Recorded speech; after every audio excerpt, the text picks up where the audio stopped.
Your office, and with the greatest respect to the Honorable Babin, whom I respect so much, I say this being fully aware of what is happening in the country. I'm also fully aware,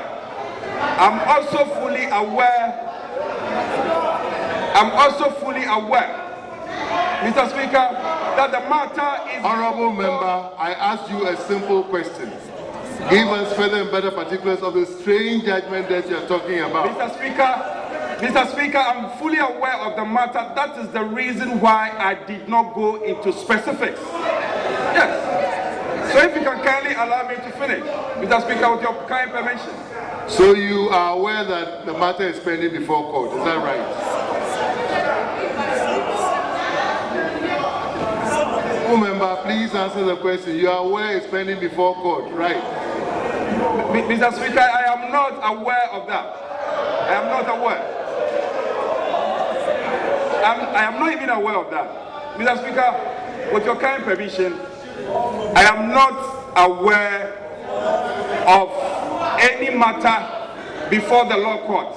All I sought to say is that if the Shraj has a very critical statement... I'm taking you back to the use of the expression strange judgment death. Give us better, further and better particulars. It's as simple as that. Which judgment deaths are you referring to as strange?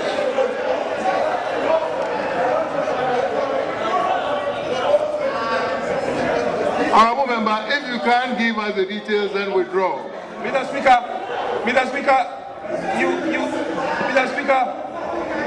if we look into the history of our country, since the dawn of independence, judgment debts have been paid in this country. Yes, but you are saying that this payment is strange, and I want to know which one you are referring to. Honorable Member, order. Honorable Member, let's play to the rules of the game. If you can't give the details of the strange judgment that you are talking about, then withdraw. If you can give the details, let's know. Then we'll know whether the objection raised by Honorable Babin is in order.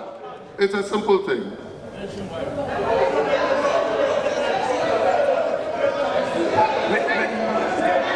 Mr. Speaker, if the Honorable Member's problem has to do with the word strange, then I'm referring to judgment debt in general in our country. And Mr. Speaker, you are aware that judgment debts have been paid. Honorable Member, let us not drag this matter beyond its limits. We all are aware that there are certain cases pending before court. If you are referring to those ones, then his objection will hold water. If you are not referring to those ones, then we look further to find out what you are referring to. It's as simple as that. Mr. Speaker, with your kind permission.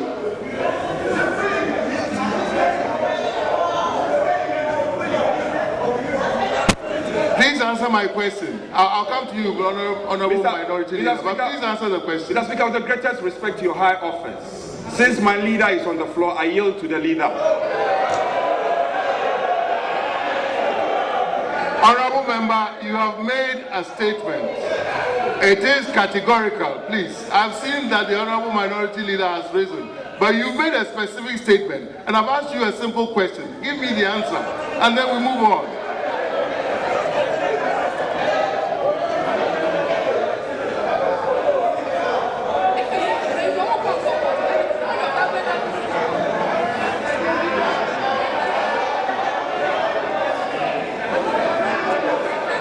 Order, Honorable Members, order. Honorable Minority Leader, yes, may I hear you? Mr. Speaker, I just walked in, and I think the matter relates to a judgment that he has described as strange. Mr. Speaker, I think the issue is whether some judgment debts could be described as strange. Indeed, if after a judgment debt has been paid, the Attorney General of the country goes to court to dispute the payment, that particular judgment debt is strange.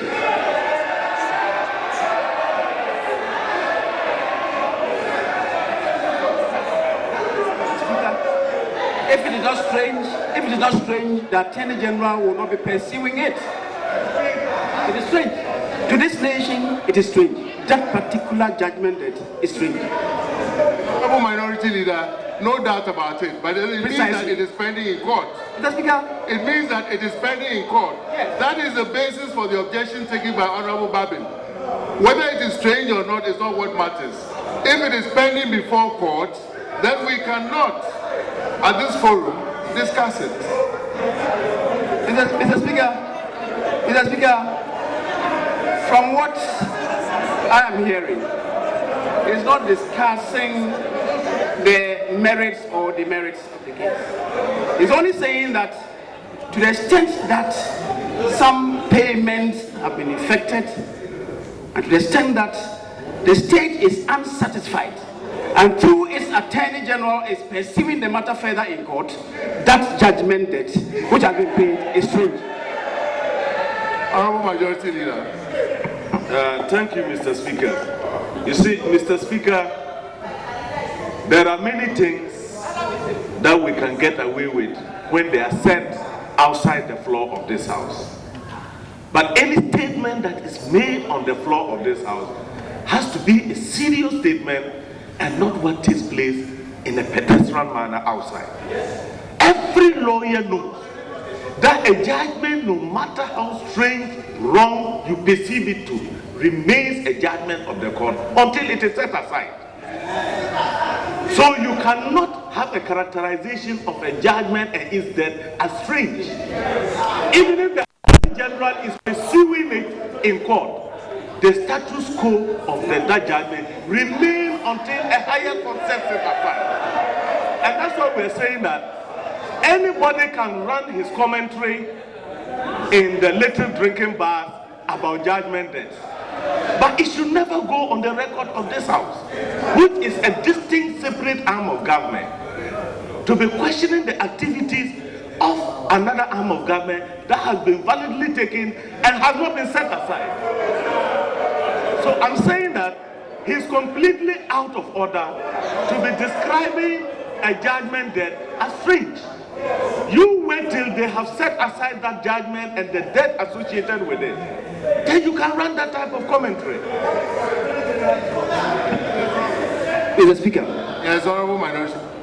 Mr. Speaker, if I am hauled before a court of competent jurisdiction to be tried for any case, and I tell my side of the story to my attorney representing me that I'm not guilty of this, I hold strongly to it that I'm not guilty of it in the court. Mr. Speaker, whether or not judgment has been given, I'm right to hold my opinion and articulate same. Now this matter, Mr. Speaker, I do not think that we want to be pedestrian in this House. There should be decorum. So wild gestures should not be entertained here. There should be decorum. Mr. Speaker, but I was saying, Mr. Speaker, I was saying that now the state, this country, is the one that is pursuing this case. Our lawyer, our attorney, is our Attorney General. We have told the Attorney General that the case is, as far as we are concerned, Ghanaians are concerned, is strange. And our Attorney General, our lawyer, is pursuing the case for us. And who is saying that? And who is saying that that is pedestrian? Mr. Speaker, with respect to the majority leader, he has left the Attorney General's office. Mr. Speaker, I'm not a lawyer, but this is commonsensical. It's commonsensical. And tell me I'm not speaking law. Yes, this is common sense. Mr. Speaker,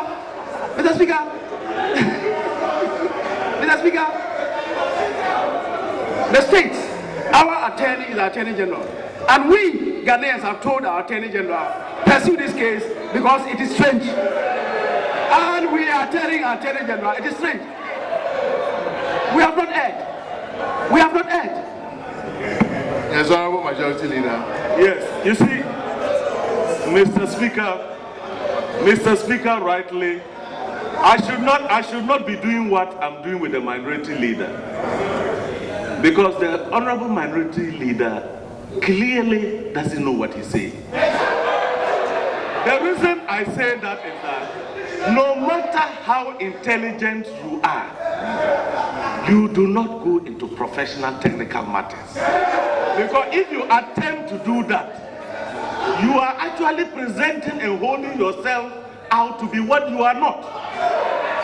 So when you say a legal issue is common sense, that is the first thing they teach every first year law student. That any word that you see to be so ordinary is the most difficult to interpret in law. So I'm explaining to you that I should not be engaging in this unfair arrangement with you, because that is not your field. It is not your field. And I am saying that, please. Order, honorable members, order, order. Honorable members, order. I'm simply saying that if the honorable minority leader had made this statement to me outside this chamber, I will entertain it. Strange judgment there. But you cannot allow a statement like that. Wait, I'm making a serious point.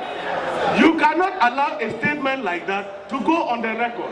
Let me tell you that all the professional lawyers who are here, we are still governed by the ethics of our profession. And it is ethically wrong for lawyers to sit here and allow the House to be misled on points of law. So it is an ethical responsibility on me as a lawyer to correct the impression. And I want to set the record straight by saying that no matter how our native sense tells us how wrong or strange a judgment is, until it is set aside, it remains a judgment. That is the correct legal position. Mr. Speaker, I'm not engaging